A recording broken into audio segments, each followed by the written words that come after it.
How big do you think your trees are gonna get? Real big.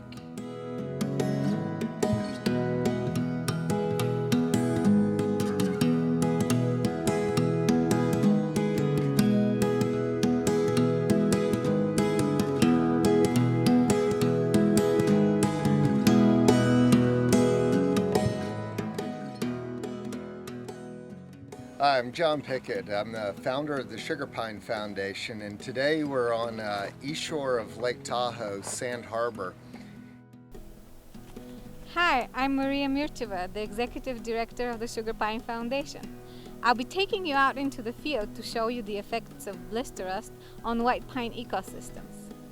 This is a western white pine, and it looks fairly healthy, except for that little orange branch up top, which indicates infection, blister rust infection. So in 5 years, this tree is going to be completely dead, just like those trees across the way.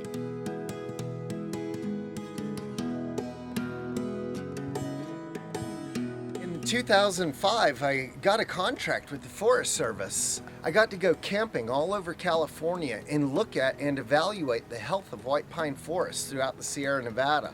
One of my jobs was to find sugar pines that were absolutely healthy in areas where there was a lot of white pine blister rust. Non-native fungus, invasive, and really devastating on all 5 needle pines. So sugar pine, western white pine, white bark pine, most famously probably bristlecone pine.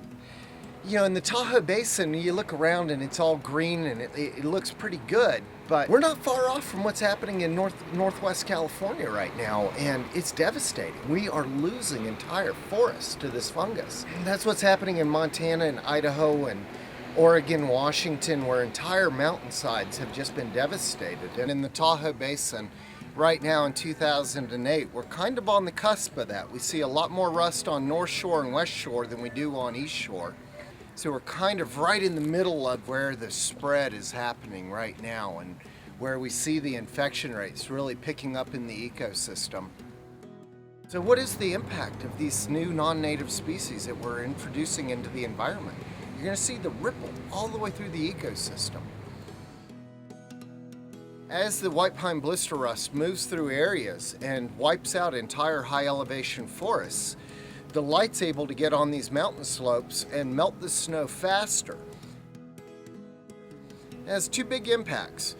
First of all, as stream velocities increase, as more water goes into the hydrologic systems, the water can carry more sediment, meaning that it silts out more of the salmon. It also makes us make decisions like building more dams. So instead of building more dams in California, if what we can do is hold the water in the mountains, then you don't need more dams. This is the Clark's nutcracker. He feeds on white bark seeds, and he probably doesn't like this dead white bark right here because his food source is gone.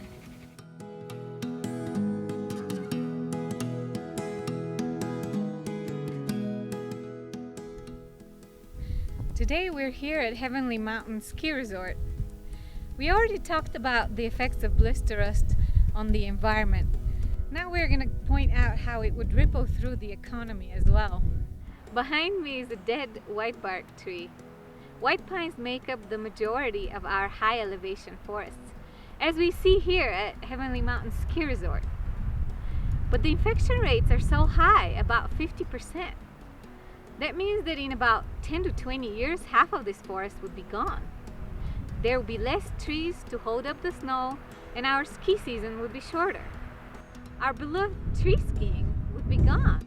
Less people would be drawn to the resort, and that would affect the economy of our small resort town of South Lake Tahoe. We want the ski industry and the recreation community to realize the severity of this issue. We hope they would take action now to restore the high elevation forests before it's too late.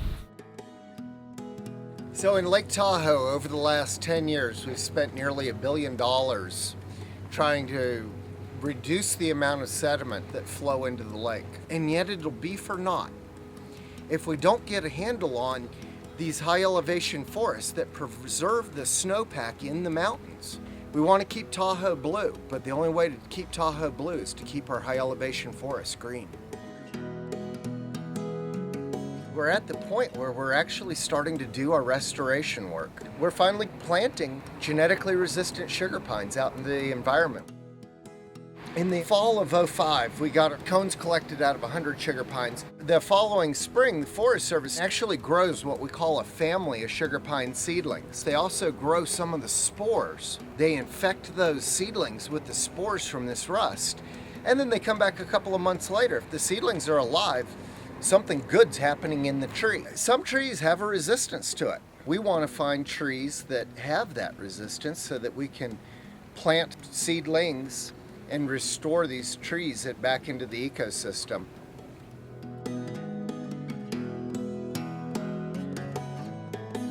June 24th, 2007, we had the Angora fire in South Lake Tahoe. 3,100 acres of forest land were devastated, burned to a crisp. 254 homes were destroyed. Our seedlings are now going to go into that environment, and we're going to be planting sugar pines back into an area that didn't have any sugar pine.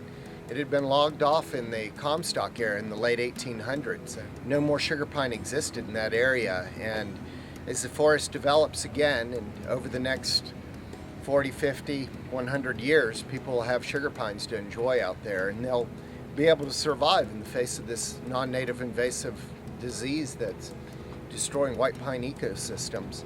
So it's pretty interesting. It won't be me that enjoys them, and it probably won't be my daughter, but my daughter's daughter will be able to go out there and enjoy a forest that does have sugar pine in it. We enjoy our open lands. Recreation has become a prime use of national forest lands. People out hiking, families out picnicking, and it's right and it's good. But it also means we have a responsibility to support the open lands that we value so much. The Sugar Pine Foundation was formed to do just exactly that. We're a grassroots organization, members of a community who joined together to preserve these trees on the landscape. But we need support from people like you. Consider giving us a financial contribution so we can continue to do our work. Something you can do directly is actually consider planting a seedling in your own yard. Every September, if you'd like to see our work up close and personal, come out with us when we're doing our seed collections, and you can be a part of the next generation of sugar pines that'll be planted out into the environment. So, with that, let's go climb a tree.